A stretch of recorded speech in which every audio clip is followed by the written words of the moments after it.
grab your big book, your pen, your highlighter, and notepad and get ready to hear and apply some of the solution from the Big Book of Alcoholics Anonymous through the experience, strength, and hope of Nikki M.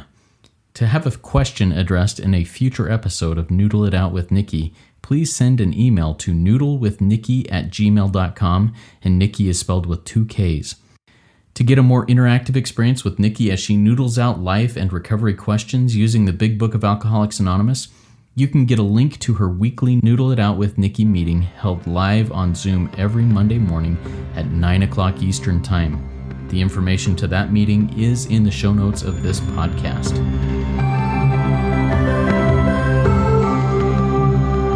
God morning, God afternoon, and God evening to all. I'm Justin B., and I am a son of an all-powerful and perfectly loving God and a qualifying addict living in the miracle of one day at a time recovery. And I'm here with the intelligent agent, my sister, and spearhead of God's ever-advancing creation, and my co-host, Nikki M. Nikki, come inspire us before we get started today.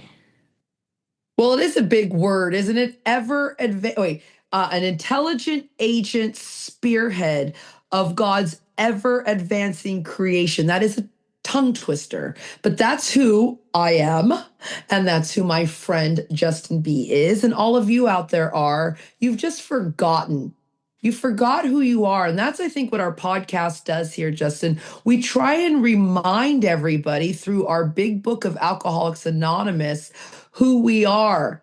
Justin and I had some twisted programming in us, and so we're getting reprogrammed every time we sit at this table, every time we work with another sick and suffering addict, and every time we demonstrate these principles in all our affairs. I'm grateful to be here, and I want some God dope, so let's get in here. Yeah, I love that. And I think this intro there, Nikki, of we've forgotten and we need to remember is a perfect introduction to the question we will be addressing. But before I get to that question that we'll be addressing, I want to remind everybody out there that RICO 12 is self-supporting. And we're grateful for any donations that come in. If you out there are feeling your higher power saying, hey, you know what? I got $1, I got $100, I got $10,000 sitting around that I need to do something good with. We are happy to accept whatever that is.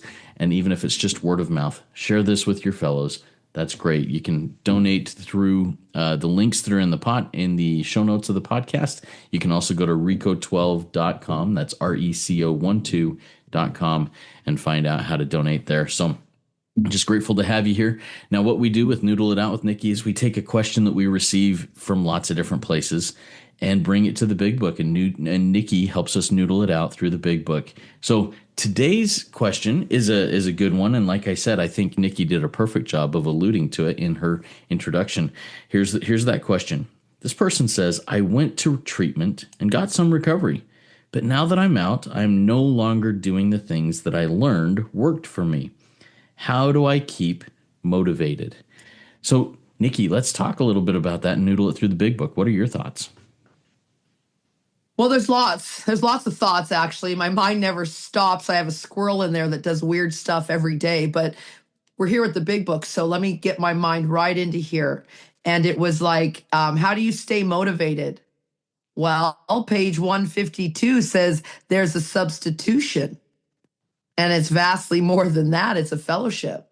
So if you want to stay motivated in the rooms of 12 steps, number one, you need to have a fellowship. You need to go to your local meeting. You need to get online on Zoom. I mean, COVID was awful, but as you see, everybody, it's literally page 100 when we look back and placed ourselves in God's hands. It's better than what we could have imagined. I mean, we got this podcast born out of it, Zoom meetings. We're just on fire for God, and we can reach the universe this way, which is amazing. And so that's number one. If you want to be motivated, you need to get into a fellowship. Why? Why, Nikki? Why do I need to get in a fellowship? Because let's roll to page 159.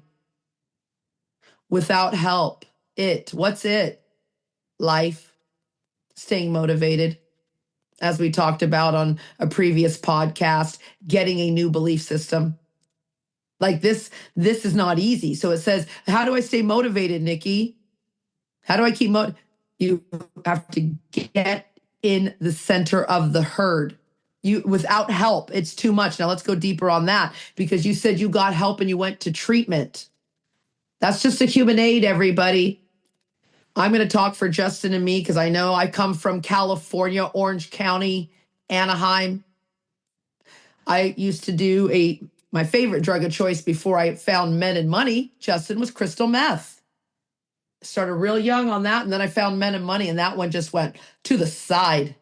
And when I tell you body brokering, meaning getting people in and out of rehabs. I don't know if I sent you that trailer of that movie, Justin. I would love for you to watch it and get your people because they just broker bodies. And I don't care if it's you're going in for drugs and alcohol, if you're going in for codependency. They have that in Canada too. My friend paid $30,000 to go to a CODA retreat or a rehab and came out and act crazier than ever.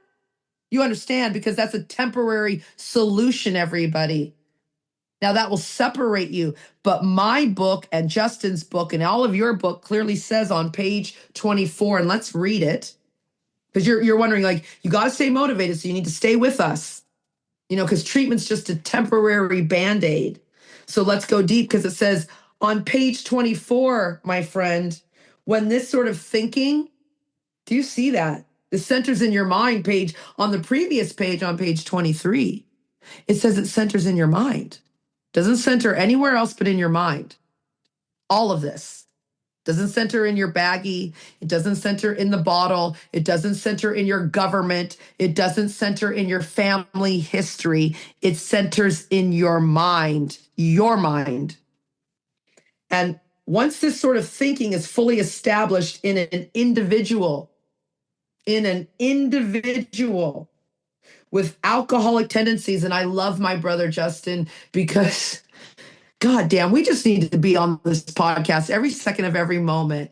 He's never had a drink, anybody, and he is a raging alcoholic tendencies man. You hear me? Like this is nuts. He's never had a drink, and I'm sure if we brought your wife on here, she could vouch the same thing. You know what I mean? Like alcoholic tendencies, and it says you, my friend out there, you've placed yourself beyond human aid. So if you read your book and you understand it, your treatment center was never going to keep you better. Neither is your big book, everybody. Because when I'm losing my mind in the middle of the Autobahn in Germany while Mr. Luxembourg is eating my soul, do you think my big book that I don't have with me is going to, like, you understand? That's why all of this has to be a working part of my new belief system, my new attitude, a change. So how do you do this? Are you with me on this so far, Justin? Because I want everybody here. I went to treatment and got some recovery. Let's go deeper.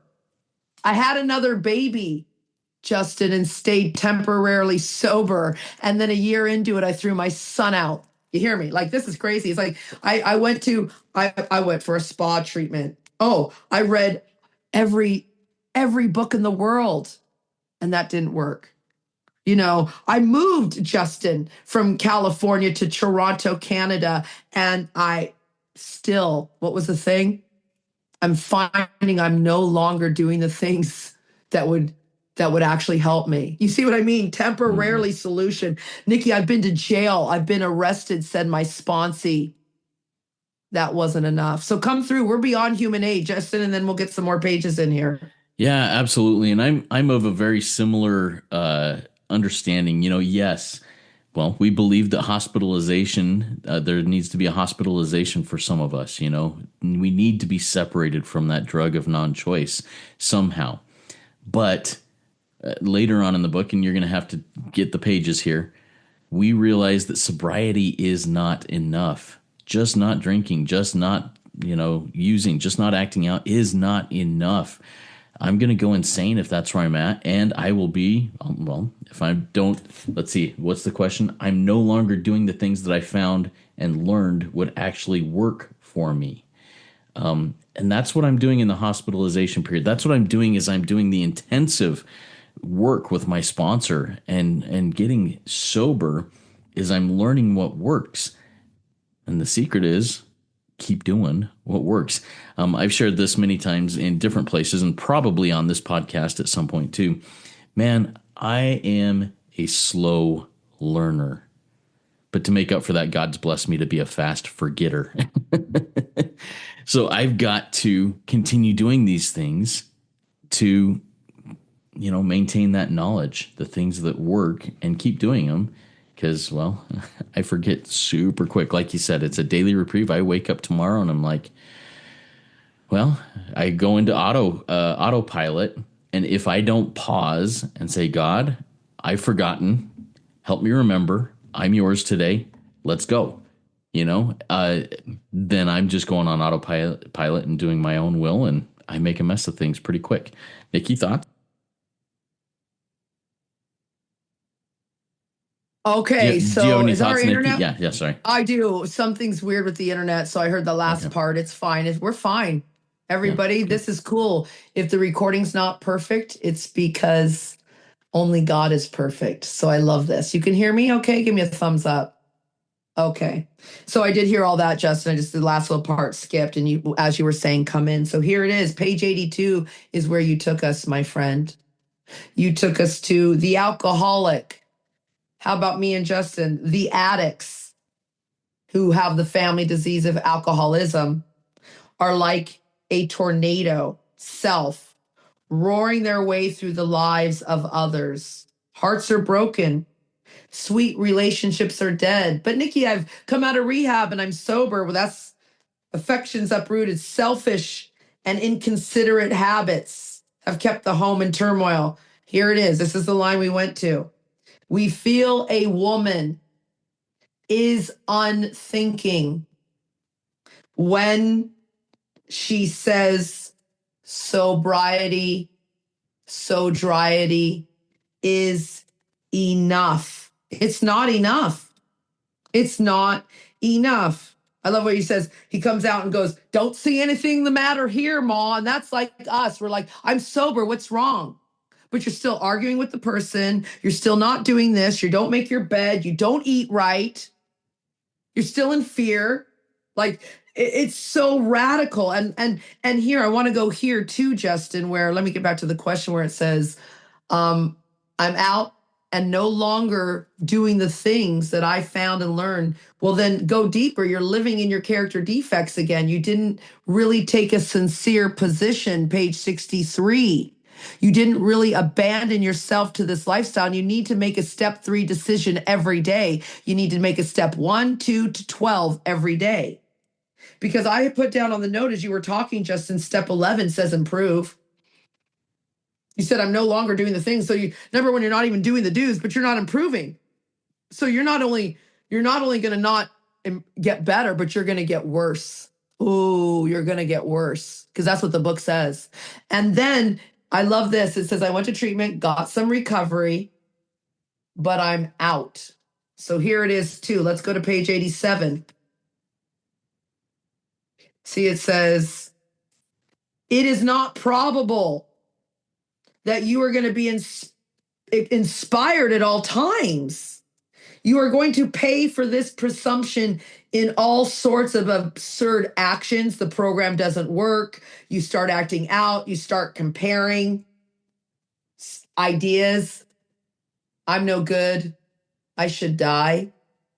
Anybody out there sober and your new obsession is suicidal ideology? If it is, you have not fully conceded to your innermost self that you need this program, because that's a drug of choice too. Wanting to constantly die. I mean, I admit, Justin, I do get a little obsessed with going back to my original planet where we are just all loving. And that's why I chose to come to Earth to experience these emotions, because I don't even know what it feels like to have a meat suit on. I'm remembering that I don't come from this planet. So that's a little obsession of mine, but I know people who are obsessed with dying, sober. They just don't want to live on the planet Earth because they think that their thinking should be on the plane of inspiration every day now that they're not using and acting out anymore. You see, like that's a lie from the pit of hell. This is, it says it, Justin. And we always go there. We could go there every episode. It's page 14. This is simple, but it's not easy. This is not easy. It says work and self-sacrifice. So I don't know why people are lying around going, how do I keep motivated? You got to motivate yourself. You have to motivate yourself every day. This is all inside of you. How do you keep motivated? You live on page 55 and you, number one, sweep away your prejudice every day. Number two, you think honestly. All humans are going to fail me, yet I'm sitting here wanting to be motivated by somebody when the human race is sick. The people who wrong me are spiritually sick, says my book.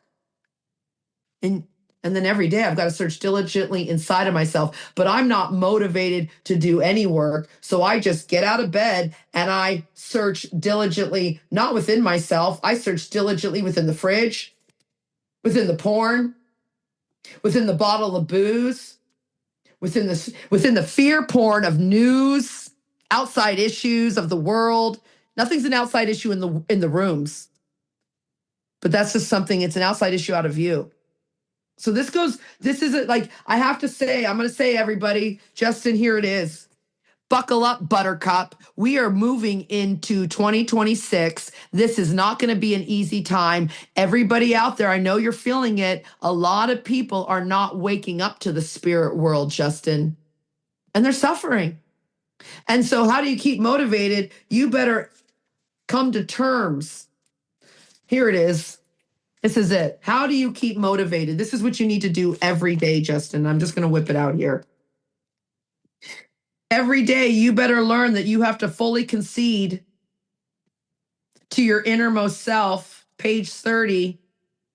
Do you fully concede? Do you fully admit to your innermost self that you are an addict? This is the first step every day.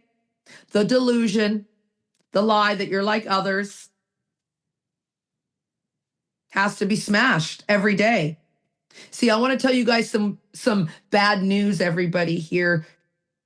You're without defense against the first thought.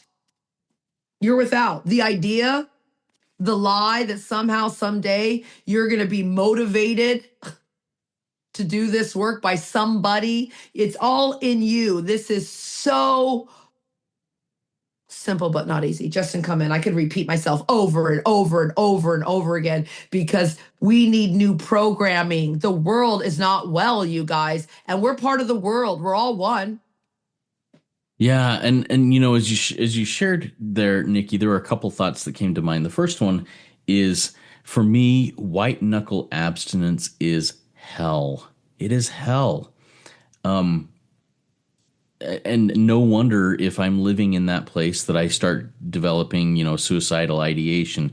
I start dwelling on, if I could just get out of here, I'd be less miserable, But I need to, as in the previous episode, I put out there what I believe my purpose on this earth is to inspire people to see their own worth. If you're having those thoughts out there, you are on this planet for a purpose. I don't know what that purpose is. Only God knows what that purpose is. And as you wake up, and I'm just going to share it in the I me, as I wake up every morning and realize I'm broken, I can't do this on my own, and accept that and say, God, I can't do this. You're going to have to do this with and for me. Let's go. And the willingness that I show to do that. What's the next right thought? What's the next right action? What can I do to be of service to help inspire someone around me to realize their own worth, and then take action on it? I heard somebody say this last night, and I thought it was really funny. It was in a totally different arena than recovery, but I think it pertains perfectly. Stop sitting on your own couch and go and sit on somebody else's couch. Go connect with somebody else. Because if I'm just sitting on my own couch looking at this, I love how Nikki called this, the tell lies to my vision, and just vegging out there, or if I'm sitting there looking at my phone and scrolling my life away, comparing myself on Instagram to what everybody else's amazing life is like, but my life sucks because, well, I can't live up to what they post on their Instagram or whatever it is. I'm miserable. Get out and sit on somebody else's couch. Get to know them, connect with them, lift them, sponsor them, be sponsored by them, whatever it is. whether they're normies or not. Get with them, connect with them. It's good to do that. And I think that that helps me remember what works for me.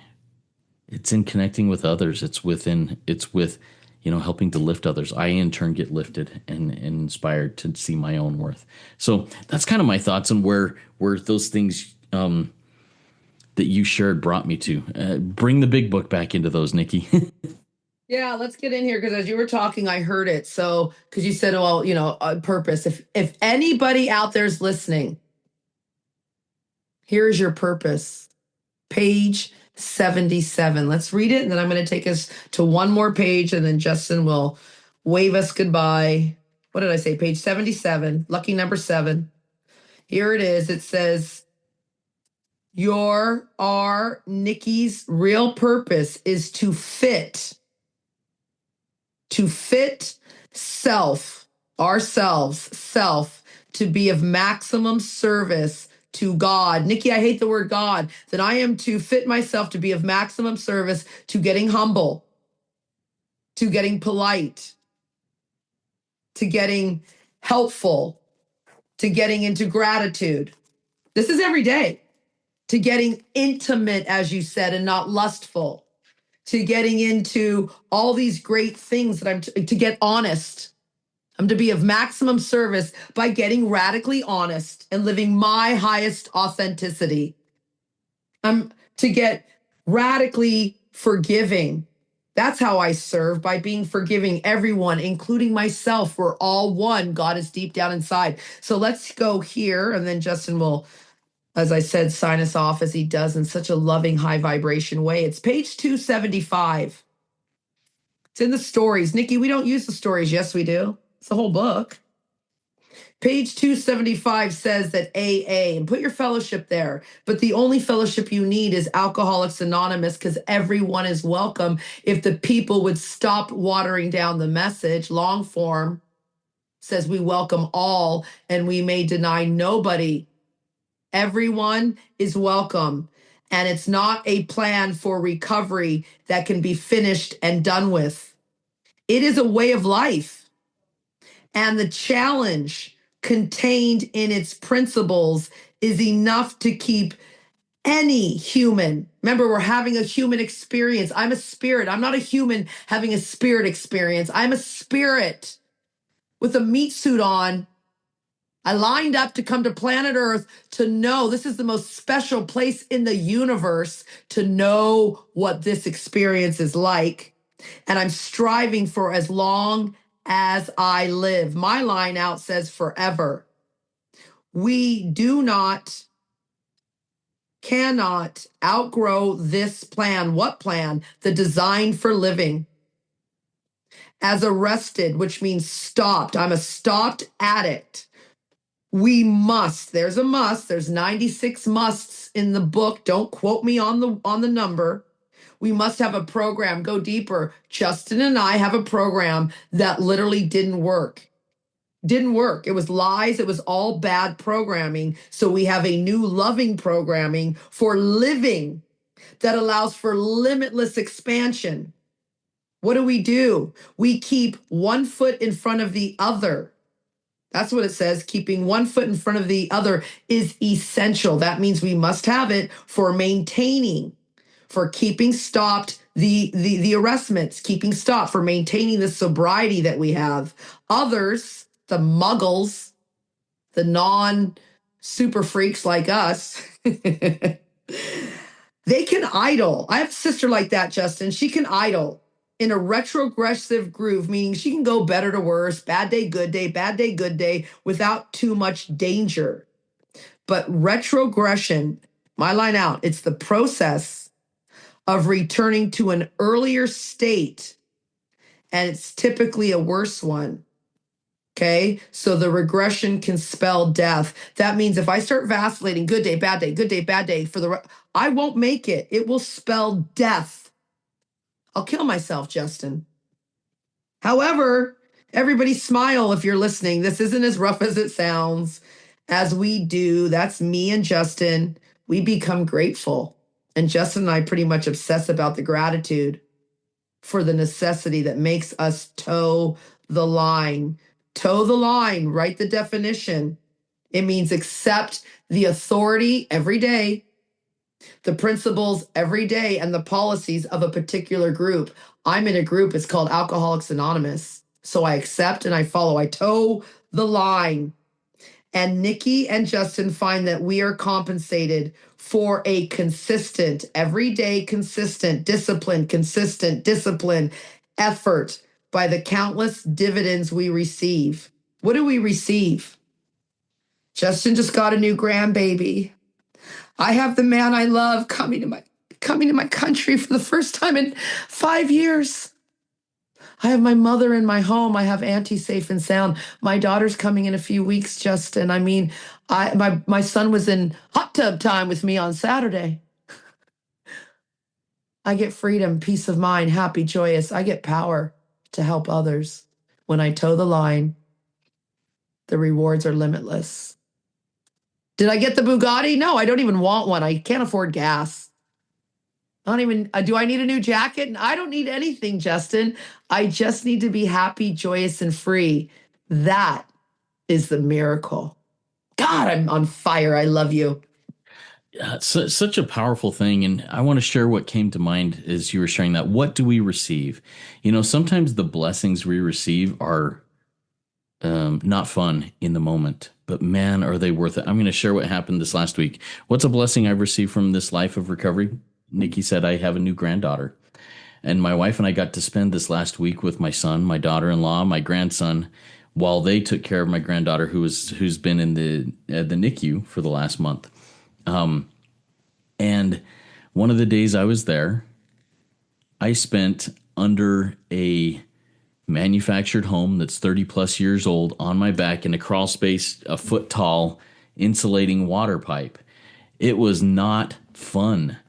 But what a beautiful thing to be of maximum service to God and my fellows, to be able to do that for my son, my family, and others who are in this same situation. And man, 4 hours under a trailer is not fun. But as I came out and spent time with my son, you know, cussing at the trailer, cussing at the insulation and the dust and the rats and the mice and all that stuff, we came out and we laughed and we hugged and we said, that is a memory we will have for the rest of our lives that we made together. And where would I have been if I was locked in selfishness and not willing to do what the next right thing is? I would have said, you know what, son, take care of it yourself. It's your own house. Or lied and got out of it or something like that. But, you know, sometimes the blessings that come are yucky. But what a beautiful memory that is. And you may have to get in the mud with people. You may have to do things like that. But as you come out of it, this is my experience. I realize that God is doing for me and with me that which I could not do for or with myself. And that's being of maximum service to those people around me. Nikki, thank you so much. And once again, what we need is to find meaning, and God helps us do that. Love helps us do that. Humility helps us do that. Search for the principles of recovery helps us do that. We find meaning so that we stay motivated. What is my purpose? Well, everybody, my purpose is to help you recognize that you are worth the work that it takes, and the blessings that come are massive and different than you ever thought. Keep coming back. We love to see you here. Work it. You are worth it.